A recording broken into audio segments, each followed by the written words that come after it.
May dalawang ayaw na kalaban sa Mage. Vexana at Paramis.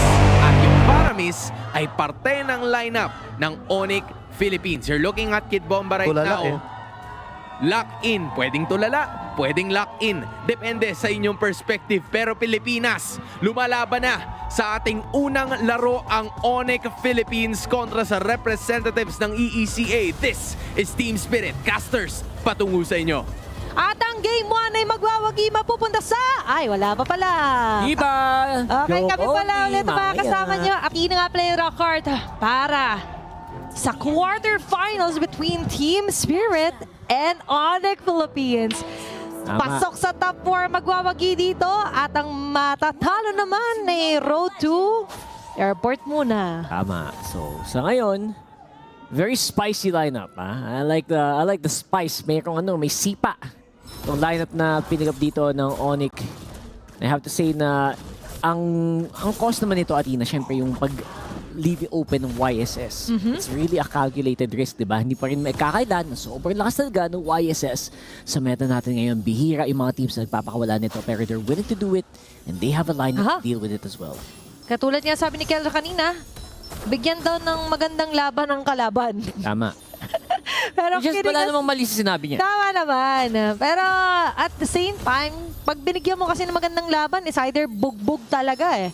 At very dominating yung plano dito ng ONIC Philippines. Now, going back, isa sa rason daw ng Team Spirit, according kay Kid Bomba, kung bakit pinili na ONIC Pages, that tingin nila hindi ito yung strongest form nga nila, bukod dun sa joke nga raw ni Kelra. Pero dito, bawal magbiro kasi sabihin na natin makasweep agad and you're out. Diba? Hindi ko pwede sabihin one game and you're out kasi literally best of 5 ito. Now, looking closer then for the MDM builds and as well as yung naging composition ng lineup ng Team Spirit, kamusta ba? Kasi rare natin makita ulit ang isang kufra.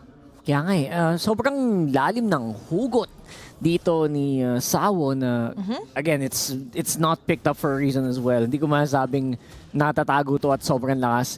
Ito is mga pick na mapapaisip ka, ready ka ba? Ready ka ba sa consequences? Kasi may consequences talaga yan, Athena, for sure. We're gonna see that later on, for most likely, especially around this early team fight. Wala pa siyang Tyrant's Rage na pwede gamitin para mang-box out. Pero kailangan lang indahin yung sakit ng Phobius ni Kirk. Kakasabi lang natin, Super Prince may hatak. Sawo, makikita doon. Si King Kong, medyo napasama yata. Para sa kanya yung sitwasyon, kaya babalik ka siya. Anong counter? Nakuha mo man yung Turtle One spot. But the first one will go on to King Kong. Meanwhile, tuloy-tuloy pa rin naman. Aabante, andyan yung mga cables.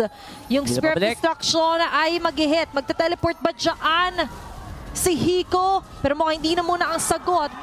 As one shot gets the kill, Kirk falling down, 1-for-1. Okay, naging mahirap yung disengagement doon ng ONIC Philippines just because kailangan ng tumakbo agad ni King Kong doon sa kanyang purple buff para ma-maintain yung optimum na jungle pathing niya.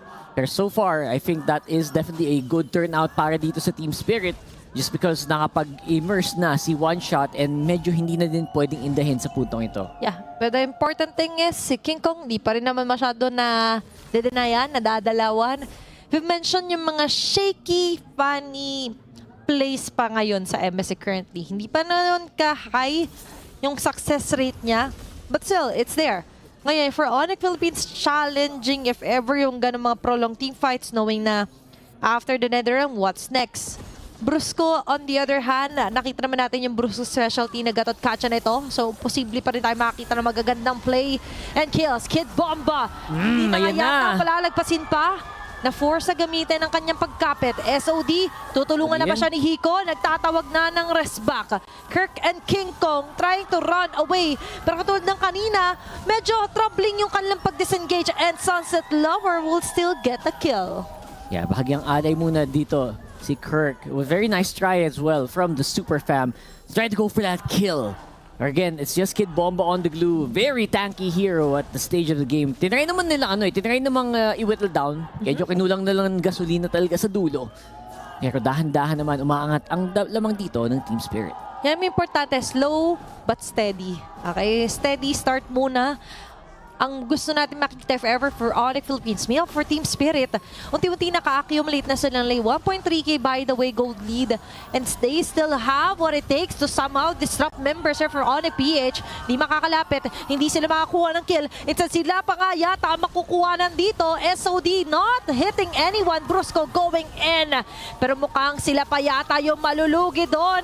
Even if King Kong is already there. Pero mukhang mahuhuli pa siya dito. Cable still to the rescue. Super Friends on the verge of death. Atakin doon si Kid Bomba. King Kong and Super Friends will just slowly retreat back. Pero grabe yung level of play ngayon ng Team Spirit.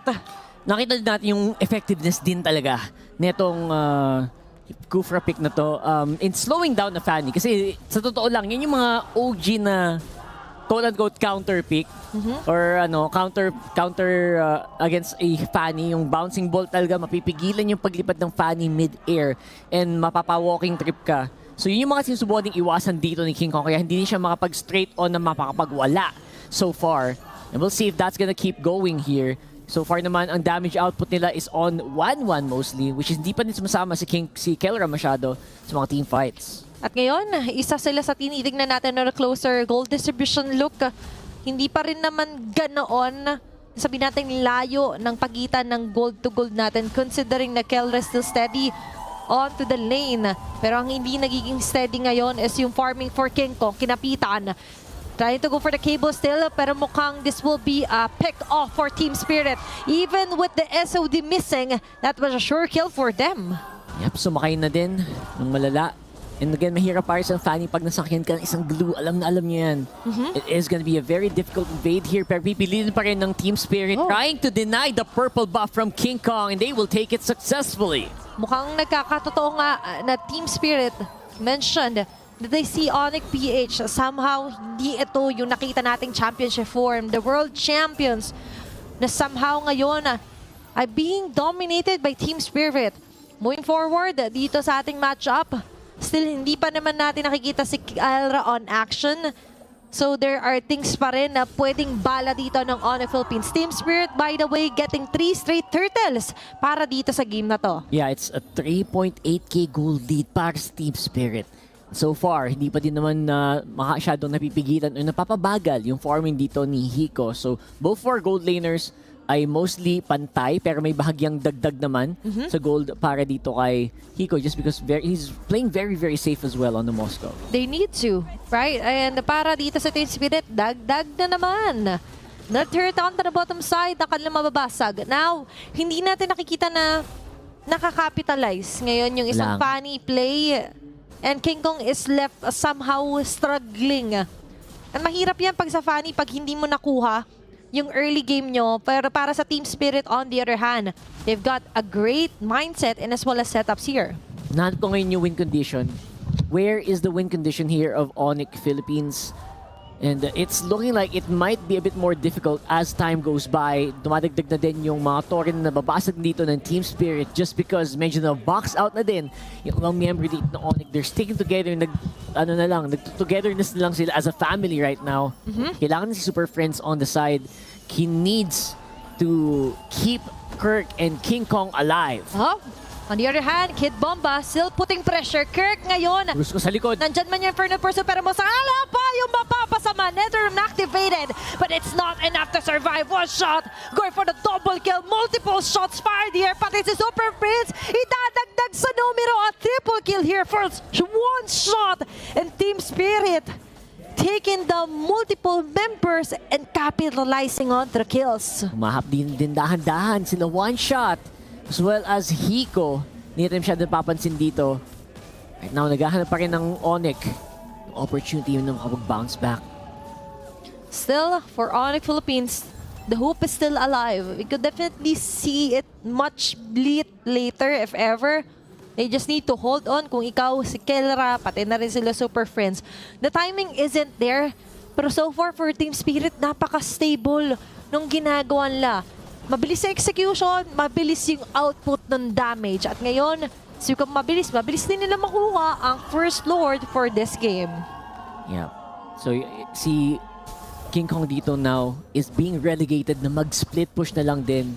Natamaan siya, of course, dito ng Spear of Destruction. Grabe ang layo ng stun. Longest stun in the world. Pero yeah, yung basically kailangan gawin dito ni King Kong. Maybe isolate a 1v1 with one shot. Pero at the same time, mahirap ding sabayan na din itong YSS na to. It's really gonna have to be a very beautiful setup team fight bago sila makaabate. Kasi right now, lamang na sa kagamitan ang Team Spirit. May Lord pa naglalakad doon sa taas. Okay, ngayon for Team Spirit, much more in the discipline, cleaner yung place na kinagawa nila, to be honest. And very minimal yung nakikita natin ng mga pag-overjump, overstay. Kaya walang mapunish ang ONIC Philippines. Now, it's up to King Kong and Kelra. Pero with Afani, without a purple buff, at close off yung doors mo to farm, tinanggalan ng pakpak literally Team Spirit na lumayag ang ONIC Philippines. It's not yet time for them.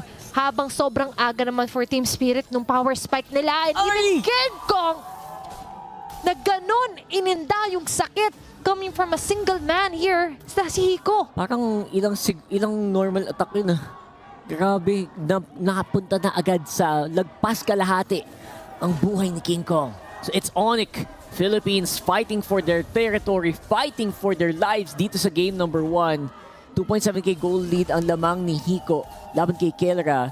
Across the board though, it's like 1k to 2k and make it 3k sa jungle naman. Yeah, and ngayon para sa Team Spirit, tuloy-tuloy pa rin naman.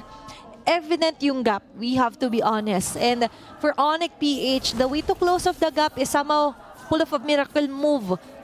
Pull off somehow yung mga magagandang layer. Pero hindi nangyari kasi nga sobrang kapos sila sa damage. Makakuha man ng window dito si King Kong. Hindi nangyayari yun kasi laging may backup plan dito ang Team Spirit. So far, flawless. Hindi natin makitaan pa ng butas. At pinipilit ng butasan ni King Kong yung baba, kahit yung taas. But as time goes by, parang mas lalong hindi pumapabor sa kanila yung laban. Kailangan nila ng gold. Alam na alam ni King Kong yun. And he's trying to get as many gold as he can dun sa kamay nila ni Kelra na Super Friends para lang ma-boost up yung damage nila. Kailangan nila yun kasi wala silang mapitas so far for Team Spirit. 10k gold lead as well for Team Spirit. Again, hindi naman yan magiging meaningful unless maka-push in yung Team Spirit. Pero mahirap nang lumabas kung ikaw yung ONIC. For ONIC PH, somehow, gusto na lang lumabas. Pero they really have to be really careful. Ayun na. Kasi nga, baka maunahan sila. At kapag naunahan sila, ayan na ngayon tower siya magagaling kay Kid Bombas. Wala Siko with the free hits! Kelra is down! Brusco will also fall down. King Kong, pinipilit, nagmamadaling umuwi. Dalawa na lang sila na freeze. At matitira para dumipensa. But at the same time for Team Spirit, just going onto the base, eliminating anyone on their tracks. Grabe naman yung giggle dito. Ni Hiko Mania.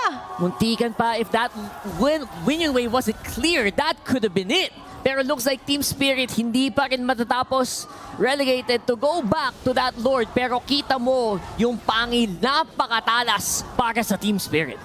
Grabe. They're doing all they can. Pero in each and every turn, lagi silang na-shutdown. Yes, nakakuha man sila ng isang kill, which is Sunset Lover. Pero ang daming roadblocks dito na tinalaga ng Team Spirit. Each and every lane, merong checkpoint. Kung hindi checkpoint, laging merong mga nakaabang. It's like they're an open book na nabasa na ng Team Spirit. Yeah, hindi magiging biro ang pagbawi na kailangan gawin dito ng ONIC PH. Only hold, only wave clear ang kailangan nila. And dapat hindi makapasok yung door na yan sa kanilang base, pero nagiging mas mahirap na yon. King Kong going for the cut para mapabagal lang yung wave sa taas kasi nandun pala ang ibang miyembro dito ng Team Spirit. Pero parang mid na yata, gusto na nilang tapusin to. Nagmamadali na doon sa gitna. At ngayon, might be the last defense na nga ba para sa ONIC PH. Dahil dyan na naman yung yakap, dalawang manadali. Super Friends with a clutch netherrail. Pero sa may bandang likod, hindi matutupad yung pangarap ni King Kong na somehow magkaroon ng pick of laban sa Team Spirit dahil sila yung manadali. And Team Spirit will take game number 1. And in